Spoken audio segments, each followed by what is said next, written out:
Hello everyone. सफलता notes channel में आप सबका स्वागत है। आई होप कि आप सब अच्छे होंगे। आज जो क्लास है वो है प्राकृतिक खतरे। डिजास्टर मैनेजमेंट में हमने अभी तक एक क्लास हुई है, वो हुई है इंट्रोडक्शन की, और सेकंड और थर्ड क्लास हुई है वो है आपदा प्रबंधन इन इंडिया। ठीक है, और अभी जो क्लास है वो है प्राकृतिक खतरे की। जो प्राकृतिक खतरे जो जिनको हम आपदा कहते हैं वो क्या क्या है। सबसे पहले हम बात करते हैं अर्थक्वेक, भूकंप की। भूकंप क्या होता है? जो पृथ्वी की सतह पर, पृथ्वी है ना, वो एक अकेली नहीं है, सिंगल पीस नहीं है, उसके वो कुछ प्लेटों के ऊपर है। ठीक है, उन प्लेटों को हम बोलते हैं विवर्तनिक प्लेट, या फिर बोले कि टेक्टोनिक प्लेट्स बोलते हैं। ये प्लेट एक सिंगल प्लेट नहीं है, यहाँ पर बहुत सारी प्लेट्स होती हैं, जैसे Pacific Pacific plate, north American plate, south American plate, Eurasian plate, African plate, Indo Austrian plate और अंटार्कटिक प्लेट। तो ये अलग अलग मेन मेन प्लेट तो मैंने आपको बताई। ये अलग अलग प्लेट हैं जिनके ऊपर भूमि व पृथ्वी टिकी हुई है। तो भूकंप क्या होता है? जब ये प्लेट एक दूसरे से टकराती हैं, इनके अंदर गति होती है, तब भूकंप होता है। भूकंप है पृथ्वी की सतह का अचानक हिलना, और हिलना क्यों होता है? इन प्लेट के कारण। ठीक है, अगर इन प्लेट में गति होगी तो भूकंप होगा। इन प्लेटों के कारण ही कभी भूकंप आता है, तो कभी ज्वालामुखी होते हैं, कभी पर्वत निर्माण होते हैं। इनकी गति के कारण ही ये सब होता है। जो इंडिया लाई करता है वो लाई करता है इंडो ऑस्ट्रेलियन प्लेट के ऊपर। ठीक है, जो यूरेशियन प्लेट से टकराती है और उसी से हिमालयी क्षेत्र में भूकंप आते रहते हैं। और जो वो इंडो ऑस्ट्रियन प्लेट है, जब इसने पुश किया था यूरेशियन को, उसी से हिमालय फॉर्मेशन हुई थी।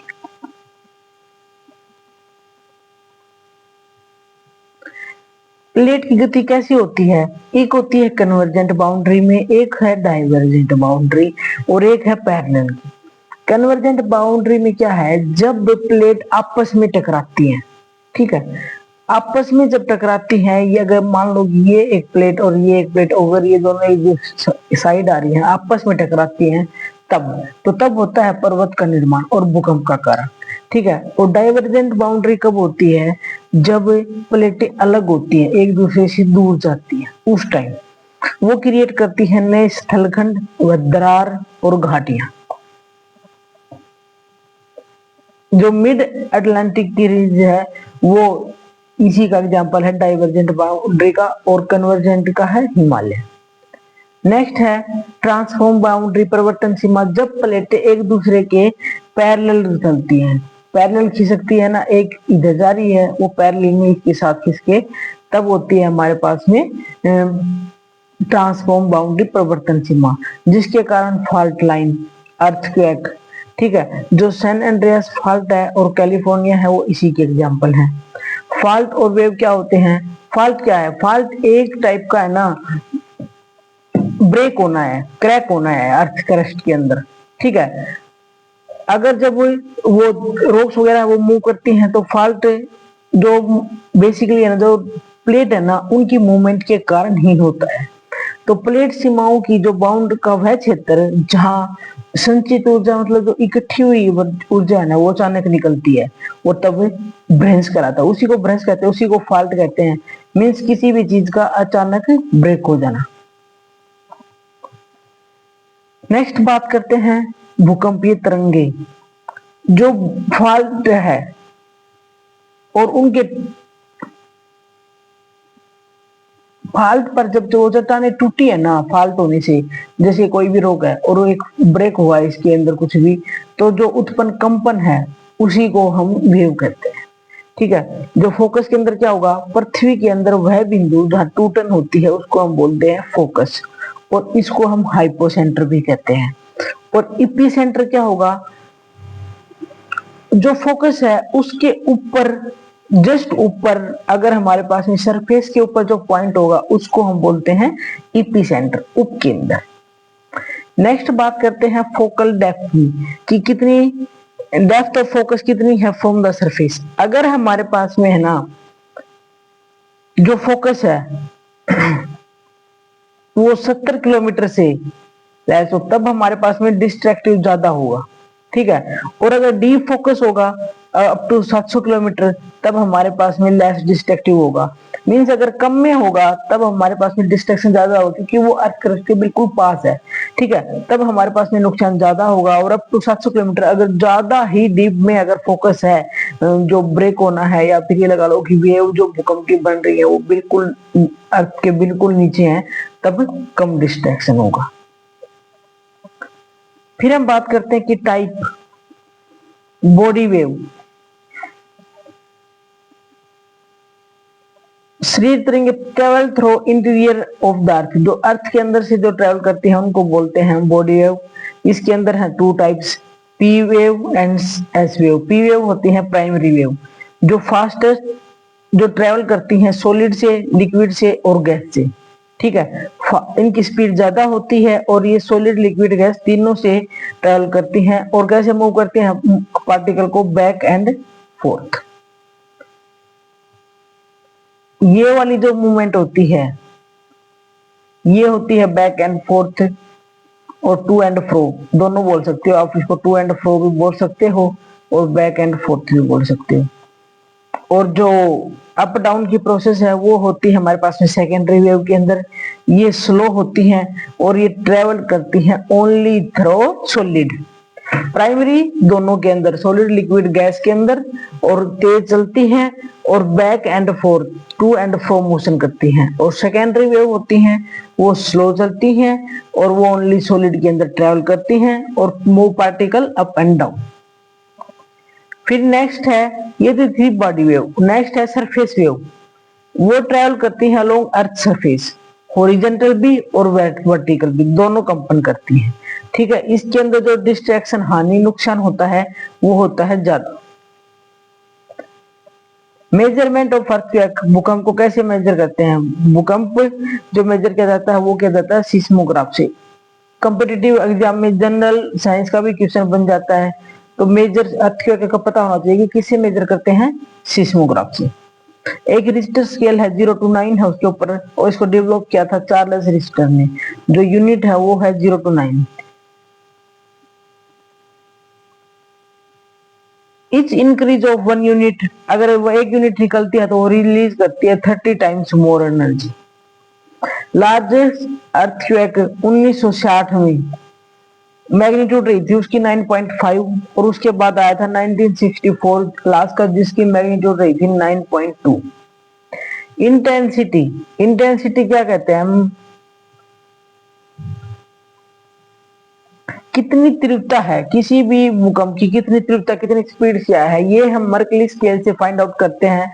और ये ओनली ऑब्जर्व इफेक्ट के ऊपर ही बता सकते हैं कि हम उसकी स्पीड कितनी थी।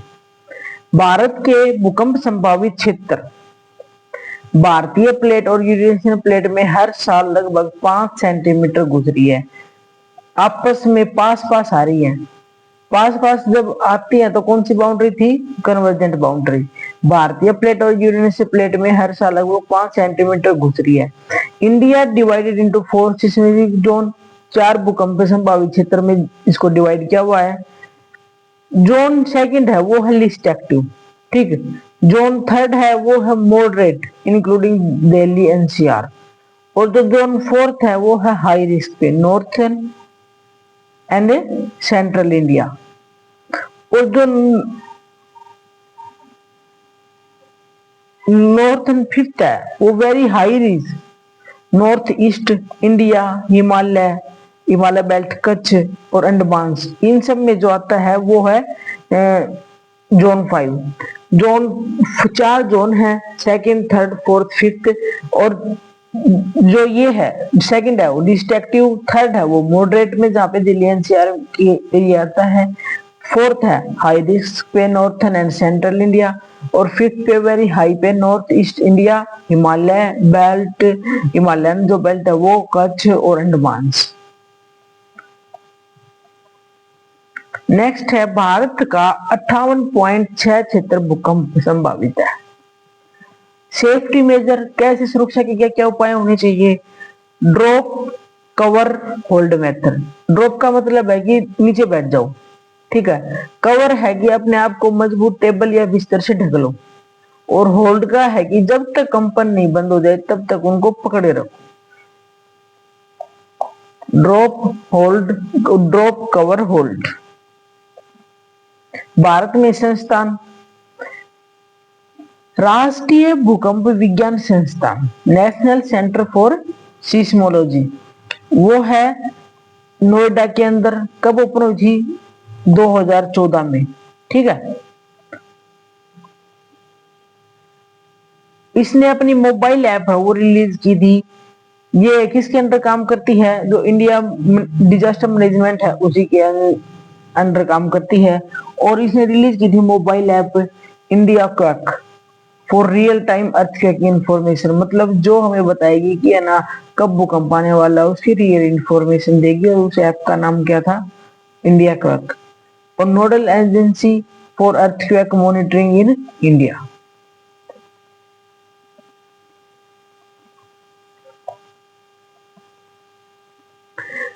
मेजर अर्थक्वेक इन इंडिया, कौन कौन से ऐसे बड़े भूकंप जो भारत में आ चुके हैं? वो है एक भुज गुजरात के अंदर 26 जनवरी 2000 के अंदर, उसकी मैग्नीट्यूड रही थी 6.9।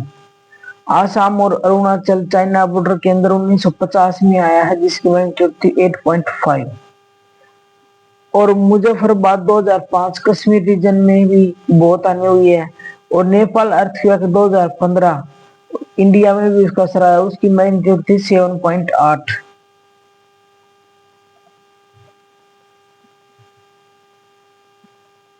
सुनामी,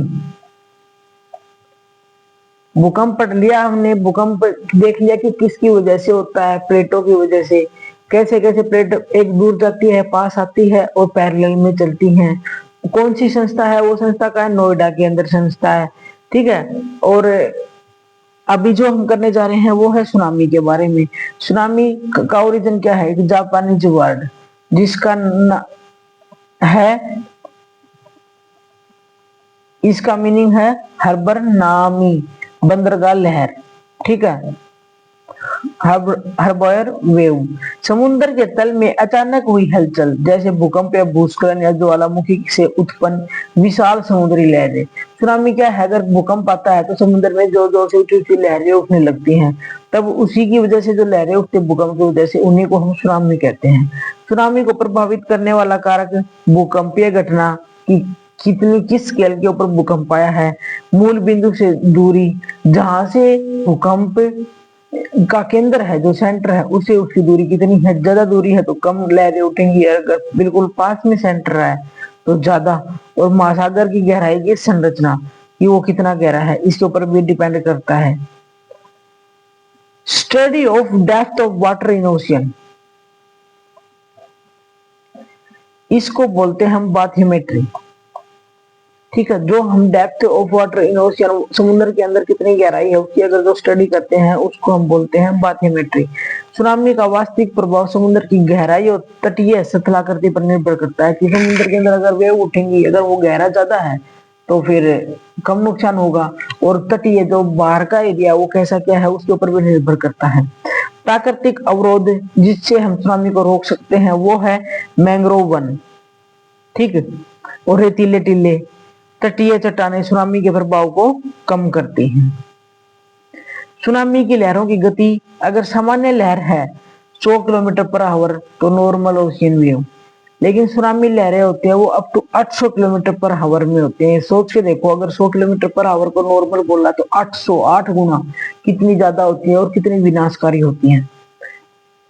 प्रशांत महासागर में सबसे अधिक सुनामी का खतरा होता है।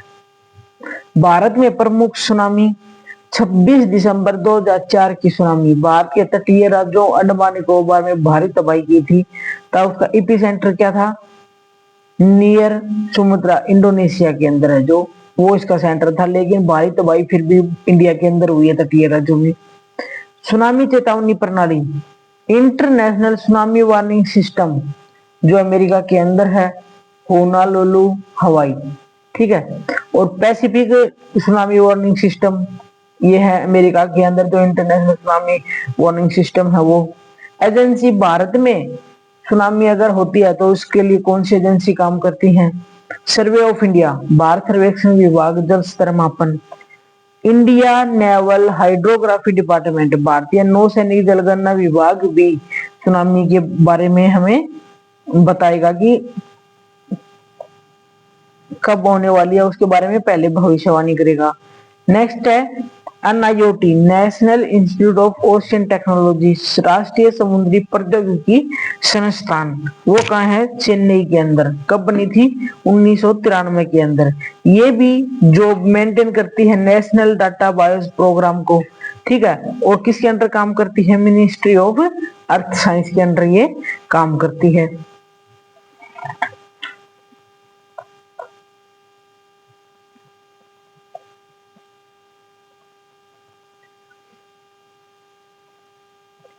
आज जो प्राकृतिक आपदा होती है उनमें हमने स्टडी किया भूकंप का और सुनामी के बारे में। नेक्स्ट में हम डिस्कस करेंगे ज्वालामुखी।